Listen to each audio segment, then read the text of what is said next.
اس لیے فقیر نے اس کی مدد کی اور کچھ دیر بعد انہوں نے کھانا بنا کر کھا لیا۔ اس کے بعد وہ لوگ سو گئے۔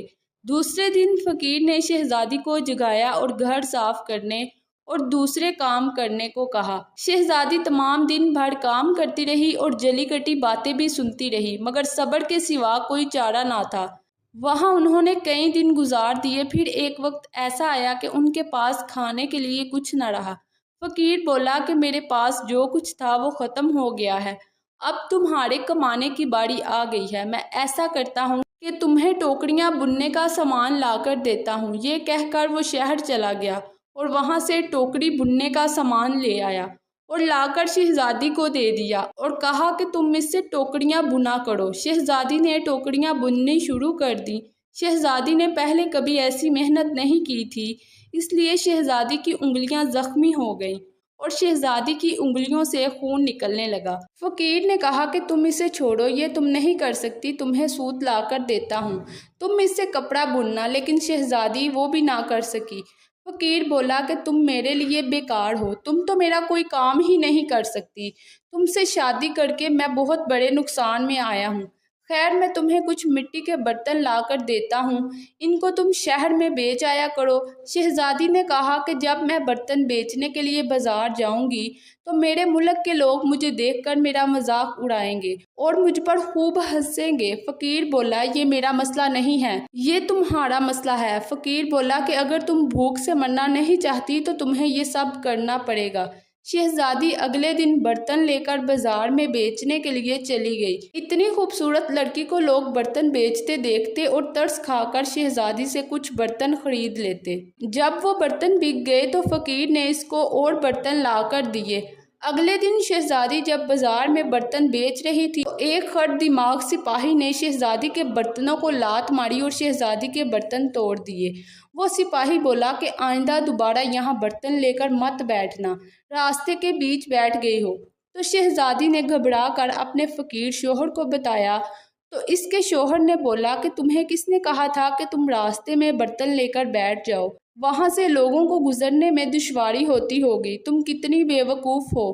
خیر چھوڑو، یہ تمہارے بس کا کام نہیں، میں صبح شاہی محل جاؤں گا اور دیکھوں گا کہ وہاں کوئی تمہارے لیے کام مل جائے۔ دوسرے دن فقیر نے شہزادی سے کہا کہ میں تمہارے لیے کام ڈھونڈ لایا ہوں، تمہیں محل میں باورچی خانے میں نوکری مل گئی ہے، اس بہانے ہمیں کوئی اچھا کھانے کو ملے گا۔ اب وہ مغرور شہزادی ایک محل کی باورچن بن کر رہ گئی۔ شہزادی سارا دن محل کے باورچی خانے میں کھانا بناتی، کام کرتی اور شام کو لوگوں کا بچا ہوا کھانا لے کر اپنے گھر واپس آ جاتی اور وہ بچا ہوا کھانا وہ میاں بیوی کھا کر گزارا کرتے اور اسی طرح ہی ان کا گزارا ہونے لگا۔ محل کے باورچی خانے میں اسے کام کرتے کچھ ہی دن ہوئے تھے کہ شہزادی نے سنا کہ محل میں کسی کی دھوم دھام سے شادی ہونے والی ہے۔ شہزادی نے باورچی خانے کی کھڑکی سے نیچے دیکھا تو دھوم دھام سے تیاریاں چل رہی تھیں، لوگ جشن منا رہے تھے۔ شہزادی وہ سارا منظر دیکھ کر اپنی قسمت پر آنسو بہا رہی تھی اور اپنے غرور اور تکبر پر بہت پچھتا رہی تھی۔ سوچ رہی تھی کہ وہ اتنا غرور کیوں کرتی تھی، آج اس کی قسمت ایسی ہے، کبھی وہ بھی اس طرح محلوں میں شہزادی ہوا کرتی تھی اور آج وہ ایک نوکرانی بن کر رہ گئی ہے۔ اسی دوران محل کی کنیزوں نے شہزادی کو کچھ پھل اور کھانا دیا۔ ان پھلوں اور کھانے کو شہزادی نے ٹوکری میں ڈالا اور اپنے گھر کی طرف روانہ ہونے لگی۔ جب وہ محل کے دروازے کے پاس آئی تو ایک شہزادے نے اس کا راستہ روک لیا۔ وہ شہزادہ بہت ہی خوبصورت اور شاندار لباس میں تھا۔ شہزادی نے جب اپنی نگاہیں اٹھائیں تو دیکھا کہ وہ وہی داڑھی والا شہزادہ تھا جس کا شہزادی نے مذاق اڑایا تھا۔ شہزادی اس بادشاہ کو دیکھ کر بہت ہی شرمندہ ہوئی اور خوف کے مارے اس کے ہاتھوں سے ٹوکری پھلوں والی نیچے گر گئی۔ شہزادی کا سارا کھانا بکھر کر رہ گیا۔ شہزادی کا یہ حال ہوا کہ کسی طرح زمین پھٹ جاتی اور وہ اس زمین میں دفن ہو جاتی۔ شہزادی نے اپنا ہاتھ چھڑوا کر وہاں سے بھاگنا چاہا تو شہزادے نے پھر آگے سے پکڑ لیا۔ شہزادہ کہنے لگا، کیا تم نے مجھے پہچانا نہیں؟